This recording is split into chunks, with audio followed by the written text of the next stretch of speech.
World's biggest astrology community in Tamil. Online Astro TV, வாழ்வின் வெளிச்சம். Online astro டிவியை கண்டு மகிழுங்கள். ஜோதிட பிரபஞ்ச குழு அறக்கட்டளை மற்றும் ஆன்லைன் அஸ்ட்ரோ டிவி இணைந்து வழங்கும் மாபெரும் ஆன்லைன் ஜூம் வகுப்பு பிரதி ஞாயிற்றுக்கிழமை தோறும் கரணநாதனை இயக்கும் சூட்சமங்கள். வகுப்பு நடைபெறும் நாள் 2/11/2025 ஞாயிற்றுக்கிழமை மாலை 6 மணி முதல் இரவு 9 மணி வரை.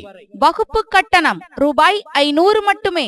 வகுப்பின் சிறப்பம்சங்கள்: பஞ்சபூதம், விலங்கு, மலர்கள், தெய்வம் மற்றும் கோவில், நெய்வேத்தியம், செயல்பாடுகள், தானம், தொழில், சித்தர்கள் ஜீவசமாதி, தாந்திரீகம். வகுப்பு ஆசிரியர் பாரம்பரியம் KP, DNA அஸ்ட்ராலஜர், மலர் மருத்துவ நிபுணர், டாரட் ரீடர், ஏஞ்சல் நம்பர் மற்றும் பணநல ஆலோசகர் திருமதி தனபாக்கியம் MA அஸ்ட்ரோ MA அவர்கள். சிவசக்தி அஸ்ட்ரோ விஷன் கோவை துணை செயலாளர் AUF. மேலும் விவரங்களுக்கு தொடர்பு கொள்ள செல் நம்பர் 9344476783 மற்றும் 8675892399. ஆனால் கரணத்தை பெருசாக யாரும் குறிப்பிட மாட்டாங்க. ஆனால் எங்கே பார்த்தாலும் ஒரு நிகழ்வு நடந்ததுன்னா அதில் குறிப்பிட்டு இருக்கும், இந்த வருடம் இந்த மாதம் இந்த தேதியில் இந்த கரணத்தில் இந்த நிகழ்வு நடந்தது. இப்போ உதாரணத்துக்கு சோபகிருது வருடம், இன்னைக்கு சோபகிருது வருடம் சனிக்கிழமை நாளில் அஸ்வினி நட்சத்திரத்தில் தைத்துளை கரணம் கூடிய நல்வேளையில், அப்படி தான் ஒரு பத்திரிகையில் எழுதியிருப்போம். அப்படி தான் ஒரு நிகழ்வுக்கு நம்ம சுபகாரியத்துக்கு ஒரு இன்விடேஷன் இது பண்ணுவோம். முக்கியமாக கரணம் அப்படிங்கிறது எதுக்கெல்லாம் யூஸ் பண்ணப்படுது அப்படின்னா, ஒரு ஸ்ட்ராங்கான நிகழ்வுகளுக்கு. முக்கியமாக பார்த்திங்கன்னா ஆலய நிர்மாணங்கள், எந்த ஆலயத்துலேயும் ஒரு கல்வெட்டில் பார்த்திங்கன்னா கரணத்தை முன்னிட்டிருப்பாங்க. அந்த ஆலயத்துக்கு அடிக்கல் நாட்டது எந்த ஒரு கரணத்தில் தொடங்கினாங்க, அந்த கரணத்தில் தொடங்கி எவ்வளோ நாட்கள் நடைபெற்றது, அது எந்த கரணத்தில் முடிஞ்சதுன்னு கண்டிப்பாக கல்வெட்டில் இருக்கும். இதுக்கு எல்லாருமே எக்ஸாம்பிள் நம்ம ராஜராஜ சோழன் நான் ஆலய நிர்மாணம் பண்ணும்போது பவகரணத்தில் தொடங்கினேன்னு சொல்லுவாங்க. ஏன் அப்படின்னா பவகரணம் அப்படிங்கிறது பார்த்திங்கன்னா ஒரு ஸ்ட்ராங்கான ஒரு விஷயம் சொல்கிறாங்க. உண்மையாக தான் பவகரணத்தில் சொல்லக்கூடிய காரியங்கள் ரொம்ப வெற்றின்றாங்க. சரி, கரணம் அப்படின்னு சொல்லிட்டோம், கரணம் ஏன் பார்க்குறோன்னு சொல்லிட்டோம். இப்போ கரணங்கள் என்ன அப்படின்னு சொல்லணும் இல்லையா, புதுசாக தெரிஞ்சுக்கிறவங்களுக்கு தெரியணும் இல்லையா. கரணங்கள் மொத்தம் 11, சரக்கரணங்கள் 17, ஸ்திரக்கரணங்கள் 4.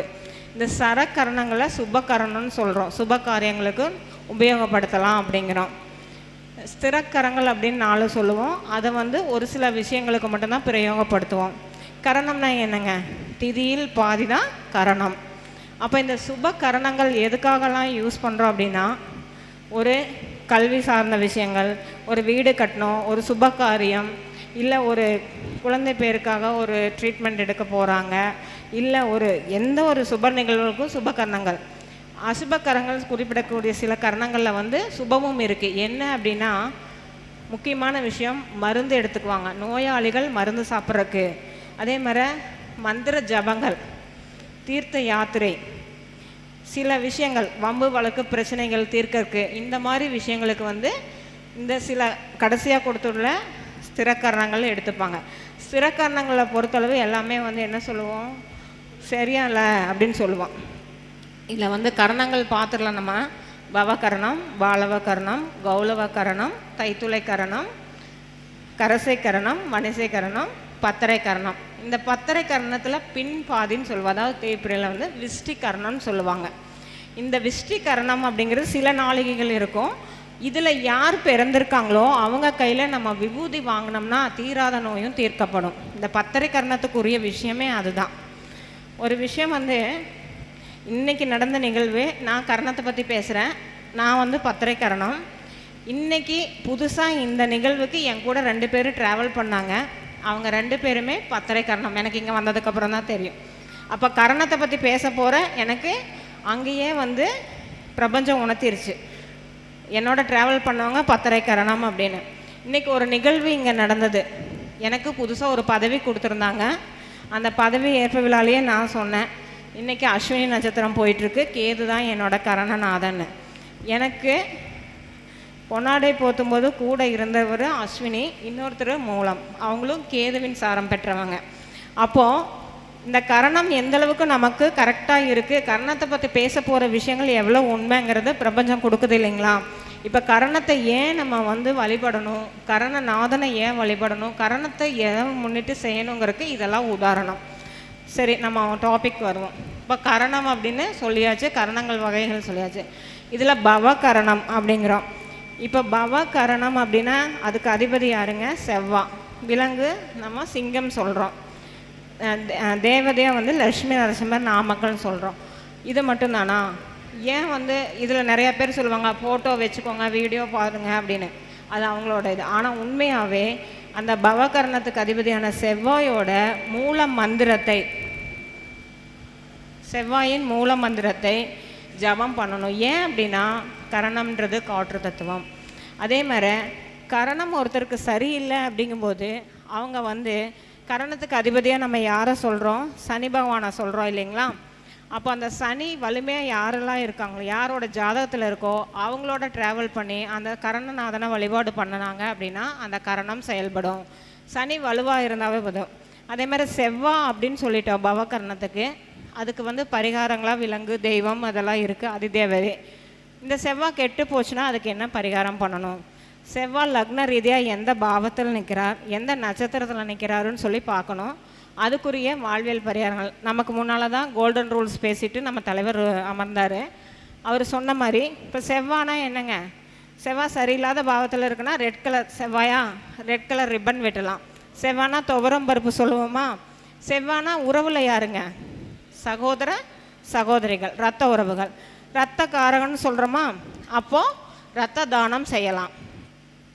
இரத்த உறவுகள் இல்லை, எனக்கு இரத்த உறவுகள் யாரும் இல்லை அப்படின்னா இன்னொருத்தங்க நம்ம ஏஜ் கீழே இருக்கிறவங்கள சகோதரன் சகோதரியாக நினச்சி உதவி செய்யலாம் இல்லையா?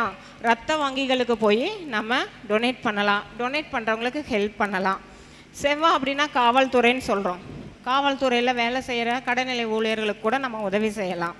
இந்த மாதிரி ஒரு கரணத்தை ஆக்டிவேஷன் பண்ணுறதுக்கு வாழ்வியல் பரிகாரங்கள் அப்படின்னு சொல்லலாம். இதில் வந்து பார்த்திங்கன்னா ஒவ்வொரு காரிய சித்திக்காக மட்டும்தான் நம்ம கரணத்தை யூஸ் பண்ணணும். எல்லாமே நான் கரண வழிபாடு பண்ணுறேன், எனக்கு வந்து பவகரணம், நான் ஆஞ்சநேயர் கோயிலுக்கு போனேன், எனக்கு எதுவுமே சரி வரல, தைத்துளை கரணம் ஜேஷ்டாதேவியை வணங்கினேன், சகனி கரணம் திருநள்ளாறு போனேன், எனக்கு எதுவும் நடக்கலை அப்படின்னா ஃபஸ்ட்டு அது உங்கள் ஜாதகத்தில் பாவக ரீதியாக சரியாக இருக்கான்னு பார்க்கணும். அந்த அதிபதியோட தசாபுத்தி ஏதாவது ஒரு 6, 8, 12ஆம் இடத்துல இருக்கான்னு பார்க்கணும். நட்சத்திரம் வந்து வேதகன் சாரத்தில் இருக்கான்னு பார்க்கணும். இதெல்லாம் பார்க்காம நம்ம கரணத்தை இயக்கக்கூடாது. இன்னொரு விஷயம், கரணம் அப்படிங்கிறது வந்து நம்ம சொல்கிறதுனா செவ்வாய் அப்படின்னா செவ்வாய் மட்டும் கிடையாது. செவ்வாயோட நட்சத்திரங்கள் இருக்கும் இல்லையா? மிருகசீர்ஷம், சித்திரை, அவிட்டம். இந்த 3 நட்சத்திரங்களுமே வந்து கரணமாக இயங்கும். செவ்வாயோட வீடுகள் என்னங்க? மேஷம், விருச்சிகம். இந்த 2 வீடுகளுமே கரணநாதனாக தான் இயங்குவாங்க. கரணநாதனுக்கு வீடு கொடுத்தவர் இருப்பார் இல்லையா? அவரும் கரணத்தை இயக்குவார். கரணநாதனை பார்க்கக்கூடிய கிரகங்கள், கரணநாதன் பார்க்கும் இடங்கள், இது எல்லாமே கரணத்தோடு சம்பந்தப்படும். அப்போ நம்ம கரணத்தை இயக்கும் போது இந்த பாவங்கள், இந்த நட்சத்திரங்கள், நட்சத்திர அதிபதிகள், அதோட தசாபுத்தியும் நடந்தால் நல்லாயிருக்கும். இதுக்கு தான் சொன்னாங்க கரணம் தப்பினால் மரணம். அப்படின்னா என்னன்னா, கரணமே கை கொடுக்கலைன்னா செய்கிற செயல் ஜெயமாகாது. செய்கிற செயல் வந்து சரியாக இருக்காதுன்றக்காக தான் அந்த வேர்டு சொன்னது. காரியம் மரணம் கிடையாது. காரியம் செய்கிறது வந்து சரி வராமல் ஃபெயிலியர் ஆயிரும்னு சொன்னதை ஒழிய அந்த கரணம் தப்பினால் மரணன்றது மனிதனுடைய இறப்பு கிடையாது. தவறாக புரிஞ்சுக்கிறாங்க. இன்னொரு விஷயம், ஒவ்வொரு கரணத்துக்கும் ஒரு அதிதேவதை, ஒரு விலங்கு சொன்னோம், ஒரு கடவுள் சொன்னோம். இப்போ கரணத்துக்கு மலர்கள் இருக்குது. சில மலர்கள் வந்து நம்ம ஒவ்வொரு கரணத்துக்கும் இருக்குது, 11 கரணத்துக்கும். இப்போ நம்ம இந்த மலர்களை கொண்டு அந்த கரணநாதனை வழிபாடு செய்யும்போது நிறையா மாற்றங்கள் ஏற்படுது. இதில் வந்து பார்த்திங்கன்னா நோட் பண்ணிக்கோங்க, பவகரணம் அப்படிங்கிறது வந்து புன்னை மலர், பாலவகரணம் செண்பக மலர், பவகரணம் புன்னை மலர், பாலவகரணம் செண்பக மலர், கௌளவகரணம் மகிழம்பூ, தைத்துளை மல்லிகைப்பூ, கரசை, செம்பருத்தி, வனிசை, நீலோபவம், பத்திரை, குன்றின்மணி, சகுனிகரணம், நீல சங்குப்பூ, நாகவகரணம், ஓலைப்பூ, சதுஸ்பாதம், கொன்றை மலர், கிம்ஸ்துக்கனம், கொங்கு மலர். இதே மாதிரி கரணங்களுக்கு மரங்கள். இதில் பவகரணம் அப்படிங்கிறது வந்து நஞ்சுண்டா மரம், பாலவகரணம் நரி வேங்கை மரம், கௌளவகரணம் நீர்க்கடம்பை, தைத்துளம் மராமரம், கரசை, சிவப்பு மந்தாரை, வனிசை, மலைவேம்பு, பத்திரை, முசுக்கொட்டை, சகுனி, வாகை மரம், சதுஸ்பாதம், வேங்கை மரம், நாகவகரணம், ஆனை குன்றிமணி, கிம்ஸ்துக்கனம், அடப்பை மரம். இந்த மாதிரி கரணத்தை இயக்கிறது வந்து கரணத்தோட விலங்கை இயக்கணும். விலங்கை வந்து நம்ம ஃபோட்டோஸ் வச்சுக்கிறோம், இல்லை வந்து மொபைல் வீடியோஸ் பார்க்குறோங்கிறத விட அந்த விலங்குகளுக்கு அதுக்குரிய உணவுப் பொருட்களை தானமாக தரணும். அதே மாதிரி கரணநாதனோட உணவுப் பொருளை நம்ம தானமாக கொடுக்கும்போது அது கரணம் இயங்கும். இப்போ கரணநாதன் வழிபாடு பண்ணும்போது அதுக்குரிய கிரகங்களுக்கு இந்த மலர்களால் அர்ச்சனை பண்ணும்போது நமக்கு கரணம் இயங்கும். அந்த மரங்களை வந்து நம்ம வளர்த்துட்டு நம்ம அந்த கரணநாதன் வலுவாக இருந்தால், ஜாதகத்தில் சுபமாக இருந்தால் அந்த மரங்களை நம்ம வளர்க்கும் போது அதுக்கான விஷயங்கள் நடக்கும். இதில் இன்னொரு முக்கியமான விஷயம், சில கரணங்களுக்குன்னு சில விஷயங்கள் இருக்குது. இப்போ ஒருத்தருக்கு வேலை கிடைக்கல அப்படின்னு சொல்லி சில பேர் வந்து ரொம்ப ஃபீல் பண்ணிகிட்டு இருக்காங்க. அப்படின்னா ஒரு அரசு வேலைக்கு ட்ரை பண்ணுறாங்க, இல்லை எனக்கு வேலை கிடைக்கல, இல்லை எந்த முயற்சி எடுத்தாலும் வந்து சரி வரலங்கும் போது யாருடைய ஜாதகத்தில் கரணநாதன் இந்து லக்னத்திலேயோ புஷ்கர நவாம்ச பாதத்திலேயோ யோகியின் சாரத்தில் இருந்து அந்த யோகியும் நாதனாகவே இருந்தாருன்னா அவங்கள நம்ம கூப்பிட்டு எந்த காரியத்துக்கு போனாலும் கண்டிப்பாக சக்ஸஸ். இதில் முக்கியமாக அரசு சார்ந்த விஷயங்கள், வேலை சார்ந்த விஷயங்களுக்கு வனிசை கரணத்தை உபயோகப்படுத்தலாம். திருமணத்துக்கு தைத்துளை கரணம், பிரசவம் பிள்ளை பேர் அதுக்கெல்லாம் வந்து கரசை கரணம். இந்த மாதிரி எல்லா கரணத்துக்குமே இருக்குது.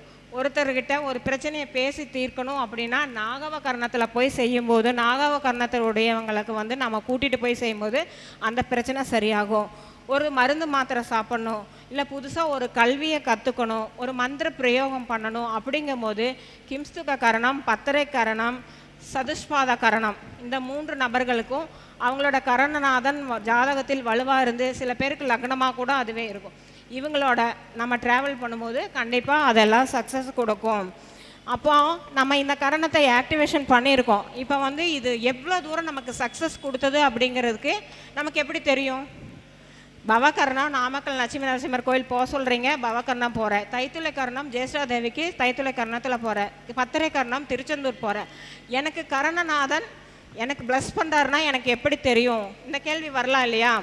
இதை எப்படி நம்ம தெரிஞ்சுக்கலான்னா, கரண வழிபாடு முழுமையாக நம்ம செய்யும்போது நம் கண் முன்னே அதற்குரிய பொருட்களோ அதுக்குரிய விலங்குகளோ அதற்குரிய நபர்களோ தோன்றுவார்கள். இதுதான் நிமித்தம் அப்படின்னு சொல்லக்கூடியது.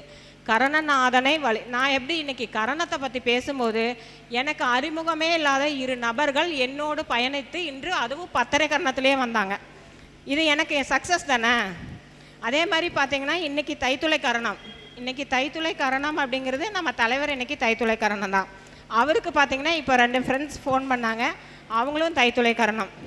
அவர் கரெக்டாக நாங்கள் மேடையில் வந்து உட்கார்ந்த உடனே என்னோட ஃப்ரெண்டோட பையன் இன்னைக்கு தைத்துளை கரணத்துக்கு போய் ஜோதிட பிரபஞ்ச குழு அறக்கட்டளை மற்றும் ஆன்லைன் அஸ்ட்ரோ டிவி இணைந்து வழங்கும் மாபெரும் ஆன்லைன் ஜூம் வகுப்பு பிரதி ஞாயிற்றுக்கிழமை தோறும் கரணநாதனை இயக்கும் சூட்சமங்கள். வகுப்பு நடைபெறும் நாள் 2/11/2025 ஞாயிற்றுக்கிழமை மாலை 6 மணி முதல் இரவு 9 மணி வரை. வகுப்பு கட்டணம் ரூபாய் 500 மட்டுமே. வகுப்பின் சிறப்பம்சங்கள்: பஞ்சபூதம், விலங்கு, மலர்கள், தெய்வம் மற்றும் கோவில், நெய்வேத்தியம், செயல்பாடுகள், தானம், தொழில், சித்தர்கள் ஜீவசமாதி, தாந்திரீகம், வகுப்பு ஆசிரியர், பாரம்பரியம், கேபி, டிஎன்ஏ அஸ்ட்ராலஜர், மலர் மருத்துவ நிபுணர், டாரட் ரீடர், ஏஞ்சல் நம்பர் மற்றும் பணநல ஆலோசகர் திருமதி தனபாக்கியம் எம்ஏ அஸ்ட்ரோ எம்ஏ அவர்கள் சிவசக்தி அஸ்ட்ரோ விஷன் கோவை துணை செயலாளர் AUF. மேலும் விவரங்களுக்கு தொடர்பு கொள்ள செல் நம்பர் 9344476783 மற்றும் 8675892399.